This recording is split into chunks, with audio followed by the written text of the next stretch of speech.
heart is breaking in two. The head says go, but my soul demands it. And everything I do reminds me of you.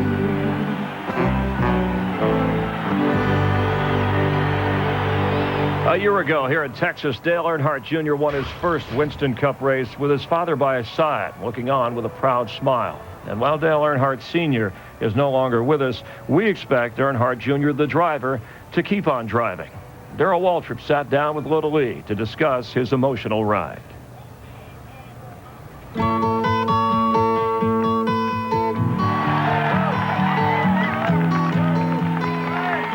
You just try to maintain. I put a picture on my wall, me and him, and just always remember that what we did together, and just try to, get on with it. I'm just a friend, Mm-hmm. and you're his son. How? Here's the guy that's your mentor, your teacher, your friend, your buddy, somebody you can go on the track and knock around a little bit.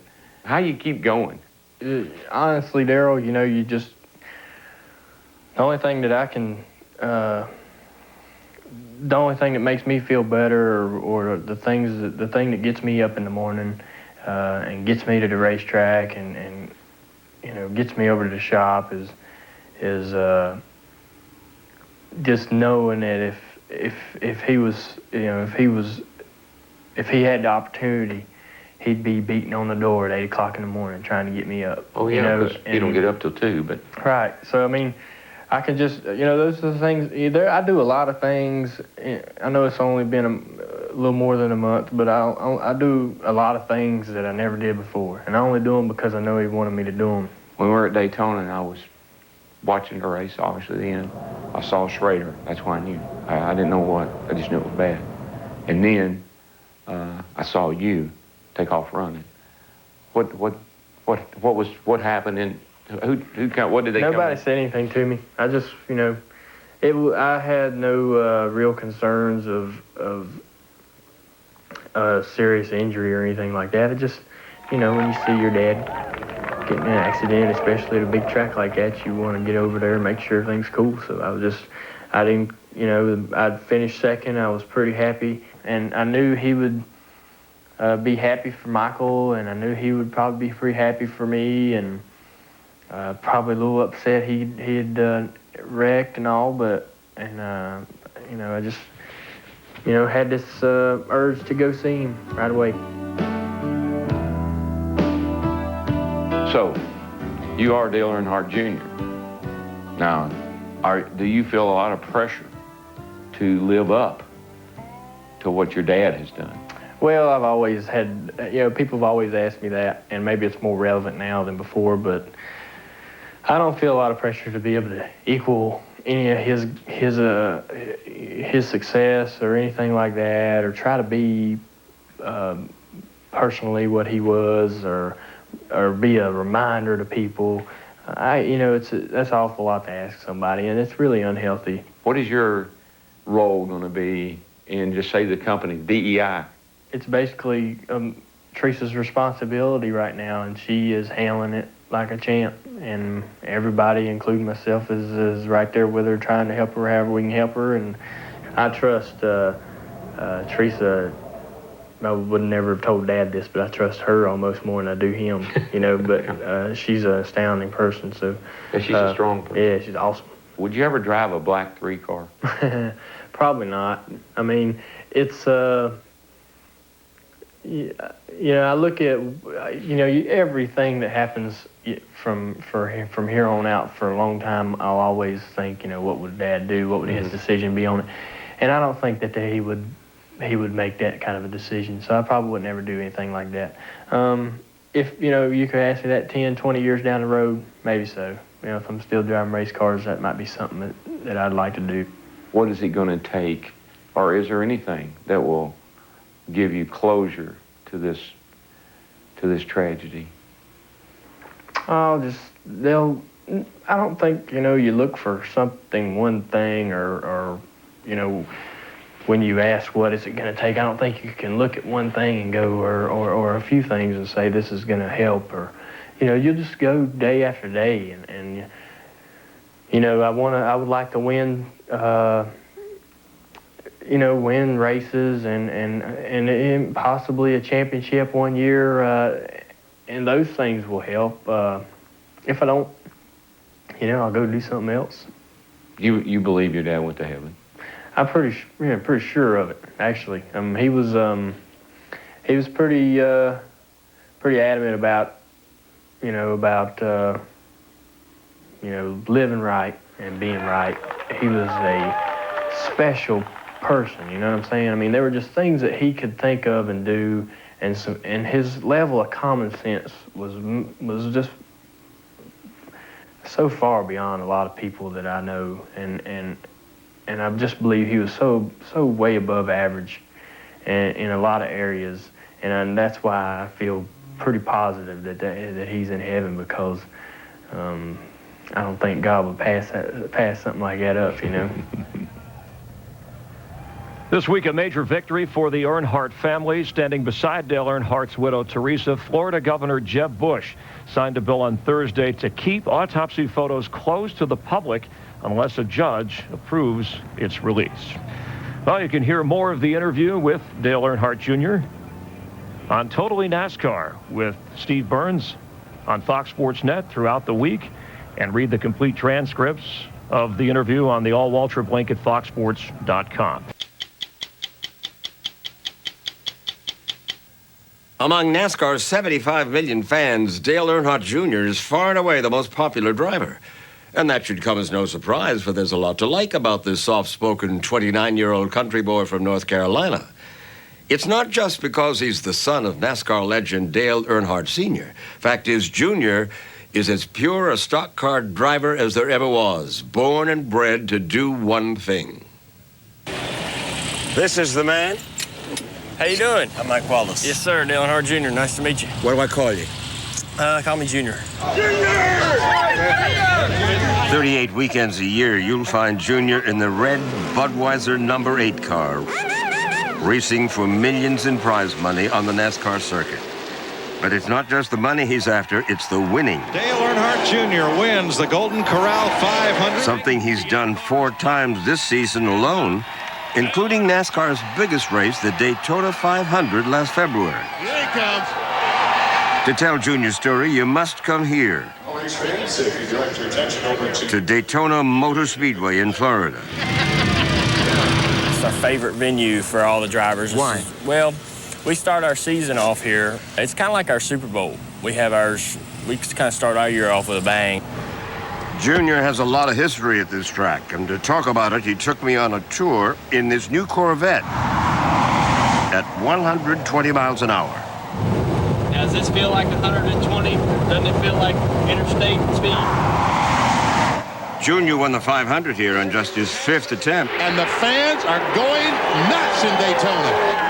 Something this man, his dad, Dale Earnhardt Sr., won only once in 23 tries. Sr. was a 7-time NASCAR Cup champion, winner of 76 races, known as the Intimidator. But his career and his life ended at the 2001 Daytona 500. Driving his black number 3 Chevy, he was killed instantly when he hit the wall on turn number 4 during the last lap of the race. Are we going to turn 4? Yeah, this is it right here. Junior was just a couple of hundred yards ahead of his dad in the race, and he saw the wreck in his rearview mirror. You came back some months after your dad died here? Yeah, well, I was driving just like today, just like with you. I was taking a bunch of my friends around the track. We pulled over here and just sat here for a while, and we got out and laughed and then joked around with each other, talked a little bit, and just kind of, in a way, made kind of peace with it, for lack of a better term. Junior knows that death and danger are occupational hazards. 2 weeks after we left him at Daytona, he crashed during an off week for NASCAR. He was driving a road race in Sonoma, California, racing just for the fun of it, he says. This was a practice lap in a modified Corvette. An in-car camera caught the crash, which did not look like much at first.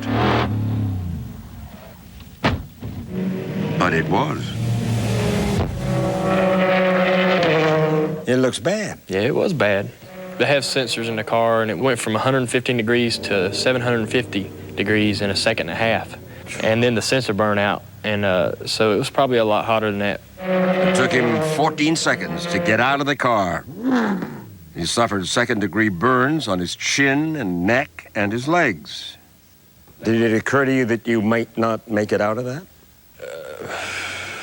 Yeah, that crosses your mind. I mean, at that moment, you think of everything. You know, you think I could die here. You know, this could be how I go. You know, this would really suck if that's the way I'm going out. When you see that footage, it's pretty spooky to see one of your buddies on fire inside a race car like that. Champion driver Tony Stewart is one of Junior's best friends and fiercest NASCAR rivals. Is Junior the most popular driver in the circuit? Definitely, without a doubt. Why? I think it's his personality. I mean, obviously some of it's his last name, but he's kind of grown out of the shadow of his father now. I mean, he had his own fan base when he came in, but once his father passed on, those fans were left without a hero, and the natural pick to go to next was Dale Jr., and he's so much like his father that it was an easy pick for those people. There's nothing intimidating about Junior. Sure there is. You drive out there on the racetrack with him and tell me he's not intimidating at times. He's his father, just in a younger body. There he goes. You can see his father's aggressive style in every race Junior runs. It wasn't always that way. As a child, Junior was more interested in goofing off than growing up. And because of that, his dad sent him to military school. He was the intimidator. Did he ever intimidate you? Oh, yeah. There were times when he would walk into the house, and, I liked being around him, so I didn't go the other way, but I stood on the other side of the room, you know. Serious? Yeah. Well, I mean, he might have had a bad day. Racing looked pretty good to Junior after 2 years in military school. Here he is at 15 years old. Well, I want to be a race car driver someday. It's a great sport. I love it to death, It's all I've ever known, racing. At 17, he was racing weekends on the local circuits. 7 years and dozens of wrecks later, And around goes Earnhardt, up in the air and over. he made it to NASCAR's big league, where he quickly won fans by the truckload. We saw that for ourselves touring the infield at Daytona last July. Man, it's something else. Hey, Dale! Figured it out. Here, with his fans, he's as much a rock star as a racer. The fact is, he is one of them. If I wasn't racing, this is exactly what I'd be doing. Oh, yeah. I'd be running around here somewhere laid up in one of these pools. It's like a good time to me. You're serious? You just enjoy this lifestyle? Yeah, it's fun. I was going to races as a little kid. I'm a fan first, NASCAR fans are a special crowd. They reflect the sport's southern roots. Are NASCAR fans Republicans? Yeah, Are they white? majority. It's changing more and more, but it's still, you still go to the races and you still see the rebel flags in the infield. You still see, the aggressive Southeast a little bit at the racetrack. You still do, but Aggressive Southeast? yeah, What does that mean? the guy that still flies his rebel flag and pretty proudly. That's not you. That's not me, and it never really was me. Politically, though, Junior does side with a voting bloc known as NASCAR Dads. You're a Republican. You're in favor of George W. Bush to be reelected. And yet, you took your crew to see that Michael Moore picture. How come? Well, because Fahrenheit 9/11. yeah, I went to see that. I was. Why were you so curious to see it? Well, I just wanted to know. I like hearing both sides of the argument. I thought the movie was well done, but my dad was a Republican. I'm a Republican, so not that I came out of there going, I ain't voting for Bush again. That didn't happen. And I didn't expect that to happen. I just wanted to go enjoy the movie because I knew Michael Moore would try to push a few buttons, and I just wanted to see how hard he mashed them. Ritz Crackers is a big one for you, yes?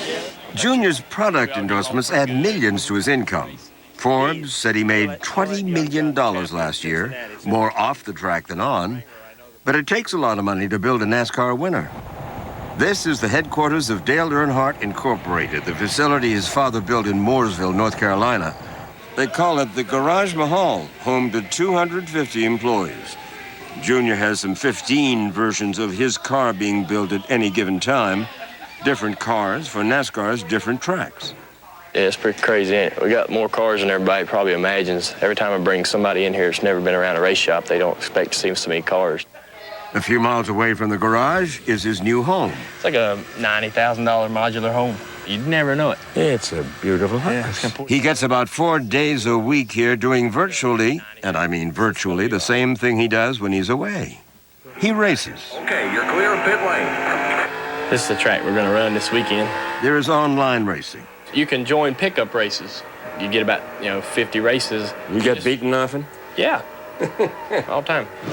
And then there are his go-karts. He's number 55, that he and his buddies race on the track he built in his backyard.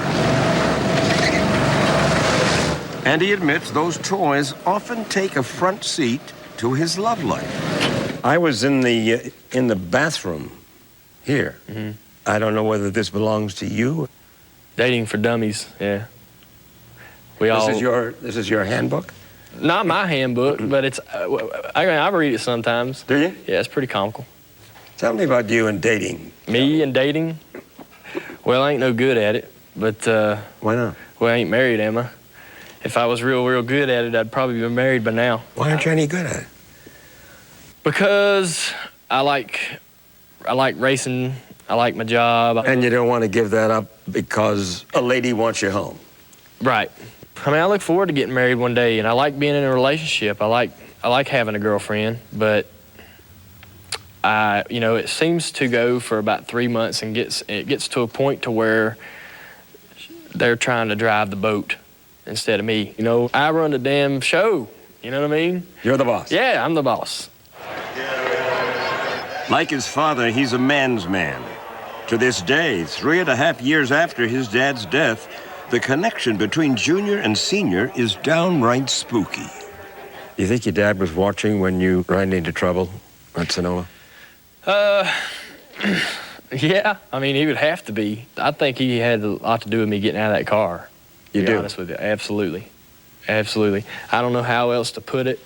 I don't want to put some weird, psycho twist on it like he was pulling me out or anything, but he had a lot to do with me getting out of that car. From the movement I made to unbuckle my belt to land on the stretcher, I have no idea what happened, how I got out. Well, what does your dad have to do with this? I don't have an explanation for it other than when I got into the infield care center, I had my PR man by the collar screaming at him to find the guy that pulled me out of the car. He was like, "Nobody helped you get out," and I was like, "That's strange," because I swear somebody had me underneath my arms and was carrying me out of the car. I mean, I swear to God. And that was your dad? I don't know. You tell me. It freaks me out today just talking about it. It just gives me chills.